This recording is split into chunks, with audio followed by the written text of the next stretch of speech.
మా ఇంటి దగ్గర నుంచి కొంచెం దూరం ఉండేదన్న. 1వ తేదీ నుంచి 5వ తేదీ వరకు ఎప్పుడొస్తుందో తెలియకోకుండా అక్కడే కూర్చొని ఎదురు చూడాల్సి వచ్చేదన్న. కనీసం అన్నం తినే గాని నీళ్ళు తాగేకి కూడా అక్కడ అవకాశం ఉండేది కాదన్న. మళ్ళీ తిరిగి ఇంటికి రావాలన్నా కూడా 100 రూపాయలు ఆటో ఖర్చు పెట్టుకొని ఇంటికి రావాల్సిన పరిస్థితి అన్న. అన్న ఇప్పుడన్నా మీరు వాలంటరీ వ్యవస్థ తీసుకొచ్చారన్న. వాలంటీర్లు కాదన్న, మీరే డైరెక్ట్ గా మా అమ్మకు వచ్చి పెన్షన్ ఇస్తున్నట్లు నా కొడుకు వచ్చి 1వ తేదీ అయితేనే పెన్షన్ ఇస్తాడమ్మా అని చాలా సంతోషంగా ఉందన్న.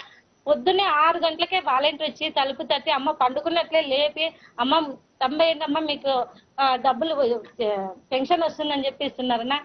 అమ్మకి సంక్రాంతి ముందే వచ్చేసిందన్న. జనవరిలోనే మీరు వైఎస్ఆర్ కానుకగా 3000 రూపాయలు ఇచ్చారన్న. ఏ ప్రభుత్వ ఉద్యోగికి కూడా ఇట్లా అసలు 1వ తేదీనే అందుతుంది అనేది ఆమె చాలా సంతోషపడుతుందన్న. అమ్మ నా తరపున మీకు కూడా మళ్ళీ ఒకసారి ధన్యవాదాలు చెప్పమని చెప్పిందన్న.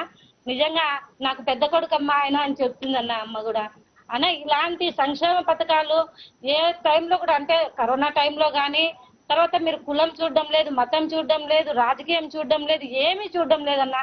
మా ఆడపిల్లలు మా అన్నతమ్ములు కష్టపడుతున్నారు కాబట్టి వాళ్ళకి నేను ఏదైనా చెయ్యాలనే ఆలోచన మీరు చేశారన్నా, అది చాలా గొప్పదన్న. అసలు నిజంగా అంటే ఆ ఆలోచన ద్వారానే నిజంగా మాలాంటి చిరు వ్యాపారస్తులు కానీ, మాలాంటి మహిళలు కానీ ఈ రోజు సంతోషంగా మేము గడుపుతున్నాం. మా కుటుంబంలో ఒక మహిళగా నేను నా కుటుంబానికి మా ఆయనతో పాటు కూడా నేను కూడా కొంచెం సహాయంగా అందుతున్నానంటే కూడా అదంతా మీ చలువే అన్న. అసలు నిజంగా అన్న, మేము ఇంతకు ముందు మమ్మల్ని పని చేసుకునే వాళ్ళు అంటే కూలి పనులు అట్లా అనుకునే వాళ్ళని, ఇప్పుడు మేము ఒక వ్యాపారస్తులుగా గుర్తింపబడినామన్నా. మీ హయాంలో చిరు వ్యాపారస్తులు అని మాకు గుర్తింపు కూడా వచ్చిందన్న. నాకు గుర్తింపు కార్డు కూడా ఇచ్చారన్న. ఎక్కడ పోయినా కూడా నేను ఆ కార్డు చూపిస్తే నాకు ధైర్యంగా లోన్లు కూడా ఇస్తున్నారన్న.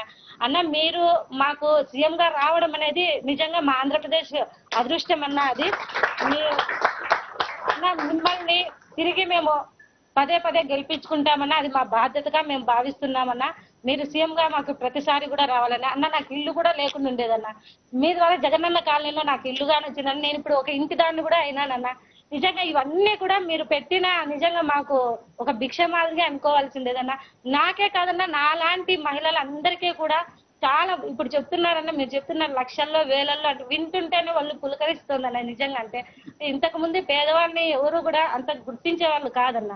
ఇప్పుడైతే మేము బ్యాంకుల్లో పోయి ధైర్యంగా కూర్చొని బ్యాంకర్స్ ముందర కూర్చొని మేము లోన్లు అడుగుతున్నామంటే అదంతా కూడా మీరు ఇచ్చిన ధైర్యం అన్న మాకు. నిజంగా అంటే అన్న మిమ్మల్ని గెలిపించుకునే బాధ్యత మాదన్న. ఖచ్చితంగా మీరే మాకు ప్రతిసారి సీఎంగా కావాలి. ఈ సంక్షేమ పథకాలు ఎక్కడా కూడా ఆగకూడదన్నా. మీరు వస్తేనే ఈ సంక్షేమ పథకాలన్నీ మాకు ఇంకా ఇంకా మీరు ఇచ్చిన దానికంటే కూడా చెప్పిన దానికంటే ఇంకా ఎక్కువే